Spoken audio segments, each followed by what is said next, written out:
예컨대 뭐 이런 얘기죠. 하나의 예를 한번 들어보겠습니다. 시청자 여러분은 화씨지벽 아시죠? 이 화씨지벽은 화씨지벽, 화씨의 구슬이라는 뜻입니다. 변화라고 하는 사람이 있어요. 변화라고 하는 사람이 있는데 이 사람이요. 초산이라고 하는 산에서 큰 이 옥을 발견합니다. 옥을 발견하니까 야 이게 다듬지 않은 옥이죠. 당연히. 이게 이건 정말 중요한 옥이구나 라고 생각해서 그 당시 왕이었던 리어왕, 즉 사나울 여자 쓰는 여왕한테 바칩니다. 그랬더니 여왕이 옆에 있는 여왕은 사실은 대단히 좀 그 정치를 잘 못하고 대단히 그 악행으로 유명한 왕이었었어요. 그랬더니 여왕이 옆에 있는 옥 감정사한테 물어봅니다. 이거 옥 좀 한번 감정해 보시오라고 얘기를 했어요. 그랬더니 웬걸 옥 감정사가 뭐라고 얘기했을까요? 대왕, 제가 감정해 보니 이것은 돌입니다라고 얘기했어요. 그랬더니 뭐라? 이놈 봐라? 나를 속여? 그 변화라는 자의 왼쪽 발을 자르는 형벌을 줬어요. 그랬더니 이 변화가 너무 억울한 거예요. 그러면서 시간이 흘렀습니다. 너무 억울했는데 그러고 나서 여왕이 후계자가 무왕이에요. 무왕이 다시 왕이 되니까 다시 그 옥을 들고 갔어요. 들고 가서 다시 바쳤어요. 무왕도 그렇게 정치를 잘했던 게 아니죠. 무왕도 꽤 좀 아주 그냥 탐관오리들한테 둘러싸여서 있었던 거죠. 그랬더니 무왕이 똑같이 아니 이 옥을 한번 감정해 보시라고 옥감정사한테 얘기했어요. 그랬더니 또 그 옥감정사가 하는 말이 예, 제가 감정해 보니 이거 역시 돌입니다라고 얘기했어요. 이번에 어떻게 했을까요? 오른쪽 발을 잘라버렸어요. 그랬더니 왼쪽 발과 오른쪽 발이 다 잘라버리니까 이 변화가 초산 그 발견한 그 옥을 발견한 곳에 가서 사흘밤 사흘낮을 울었어요. 그랬더니 눈에서 피눈물이 나는 거예요. 그러고 나서 그 피눈물이 나고 나서 너무나도 억울해서 그러면서 계속 그 마음을 삭히고 있는데 또 무왕이 죽고 나서 문왕이 왕이 된 거예요. 그랬더니 문왕이 왕이 돼서 이제는 두렵잖아요. 가지 않고 울기만 했어요. 그랬더니 문왕이 주변에 있는 신하들한테 얘기를, 문왕은 굉장히 상당히 덕망이 있었던 왕이거든요. 그랬더니 아니 내가 얘기를 들어보니 초산에서 사흘 밤낮을 피눈물을 흘리면서 우는 자가 있다고 하더라. 근데 그 자가 도대체가 왜 우는지 좀 이유를 좀 알아봐라. 그랬더니 사람들이 와서 이래저래하니까 그러면 그 자를 한번 들려보내라. 했더니 이번에 이제 혹시나 해서 변화가 옥을 다시 가져갔죠. 그랬더니 문왕이 옥감정사한테 한번 이 옥을 감정해 보시오라고 얘기했죠. 그랬더니 옥감정사가 감정을 했죠. 이번엔 뭐라고 얘기했을까요? 바로 돌이 아닙니다. 이것은 옥입니다. 라고 얘기했죠. 그랬더니 문왕이 그러냐고. 그랬더니 아니 그렇다면 왜 옛날에는 왜 두 번에 걸쳐 다 돌이라고 얘기했냐. 라고 얘기를 하면서 그 변화한테 이 얘기를 해보니까 변화가 뭐라고 하냐면 소신은 올곧은 선비의 말을 믿지 않고 옥을 돌이라고 하는 이 현실에 피눈물을 흘렸던 것입니다. 그러면서 얘기를 했죠. 바로 여기서 변화가 의미하는 건, 변화라는 사람이 지칭하는 건, 의미하는 건 뭘까요? 바로 법술지사, 즉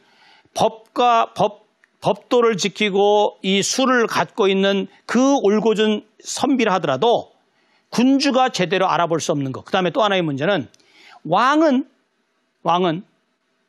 신하들에게 어떤 것을 얘기를 할 때 이미 그 의중을 드러낸다는 거죠. 예컨대 방금 제가 말씀드렸던 여왕이나 무왕이 옥감정사한테 이것이 뭐냐고 이것을 한번 감정해 보시오라고 했을 때 그 옥감정사들은 분명히 알았을 거예요.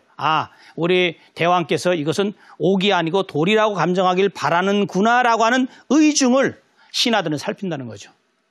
바로 문왕 같은 경우는 그런 의중을 드러내지 않았고 또 오히려 그럴 수도 있죠. 문왕의 신하들은 딱 옥감정사는 문왕은 제대로 된 옥감정을 하길 바라는구나. 그래서 그렇게 얘기했고, 그렇다면 여기서 의미하는 건 뭐냐면 려왕이나 무왕처럼 신하들에게 자신의 속내를 이야기하고 자신의 의중을 이야기하면 거기에서 당연히 간신들은 존재하는 것이고 옥감정사처럼 그릇된 감정을 하려고 하는 신하들은 늘 존재하는 것이다 라고 생각할 수 있죠. 그렇기 때문에 우리는 군주가 왜 주변에 있는 신하들을 관리해야 되는 것을 분명히 얘기할 수 있죠. 한비자는요, 군주가 그 권력을 상실하게 되는 5가지를 얘기합니다. 그것을 주도편에서 얘기하고 있는데요. 가장 중요한 게 뭘까요? 일단 첫 번째는요, 군주의 눈과 귀를 가리는 신하들. 그다음 두 번째는요, 군주보다 몰래 재물의 이득을 취하는 것. 세 번째는요, 상벌권을 장악하는 것. 네 번째는요, 신하가 의로움을 군주 몰래 행사하는 것. 그 다음에 5번째는요, 신하가 자기 사람을 심는 겁니다. 그러니까 자기 사람을 주변에 해놓아서 군주의 판단력을 흐리게 하는 거죠. 근데 이 중에서 한비자는요, 가장 중요한 문제로 군주보다 신하가 상벌권을 장악하는 것을 권력 상실에서 가장 위험한 요소를 얘기하고 있죠. 바로 이 5가지, 물론 이 5가지 우열관계를 얘기한다면 물론 다 중요하다고 할 수 있죠. 근데 한비자는 이렇게 얘기합니다.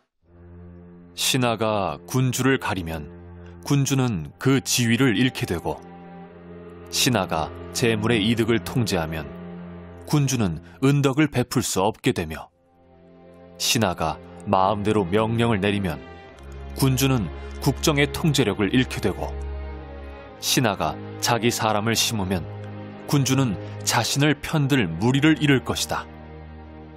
이러한 것들은 군주 한 사람만이 마음대로 할 수 있는 것으로 신하된 자가 조종할 수 있는 것이 되어서는 안 된다. 결국은 이 말은 뭡니까?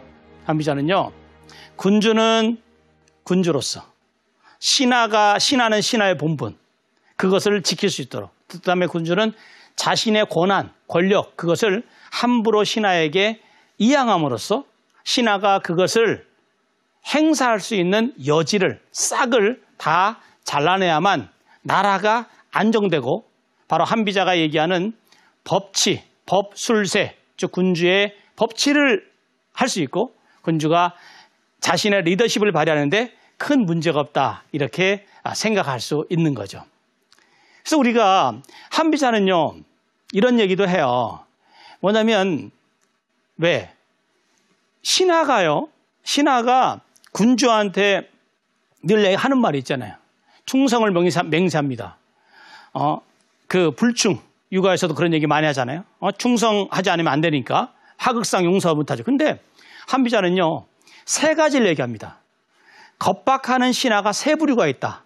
첫 번째는 명겁이 있고, 두 번째는 사겁이 있고, 세 번째 현겁이 있다.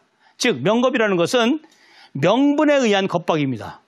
신하들이 많다고 해서 그 자들이 군주에게 도움이 되는 게 아니다. 왜? 그들은 갖은 명분을 들이대면서 군주에게 무언가를 겁박해서 군주로 하여금 이득을 챙기려 한다라는 거고요. 사겁이라는 것은 뭐냐면 일사자 겁박할 검자입니다. 나랏일을 빌려서 협박하는 거예요. 그러니까 뭐냐면 주변 강대국이라든지 그 주변에 있는 나라들의 동정을 군주한테 보고를 해요. 보고를 하면서 지금 나라에 급박한 일이 있습니다. 그러면서 이웃 나라에 병력을 빌려야 됩니다 하면서 이웃과 내통하려고 한다든지 이런 거. 그 다음에 형겁이 있습니다. 형겁은 뭐냐면 형벌의 권한을 갖고선 협박하는 거예요. 그러니까 군주가 원래 상벌권을 가지고 있어야 되는데 형벌권을, 즉 그 상벌권 중에서 특히 이 형벌의 권한을 장악하는 거예요. 그럼 어떻게 될까요? 군주가 명령을 내리면 신하들이 명령을 듣지 않아요. 또 신하들이 이 형벌권을 장악한 신하가 거의 군주급이 되기 때문에 민심이 어떻게 될까요? 민심이 다 그 사람한테 가는 거예요. 민심이 두려워하는 사람한테 가거든요. 그러니까 이 명겁, 사겁, 형겁, 이 3가지는 군주가 절대 일어서는, 군주가 지켜야 될 3가지다. 그래서 한비자는요, 석삼자 지킬 숫자에서 삼수라고 얘기를 합니다.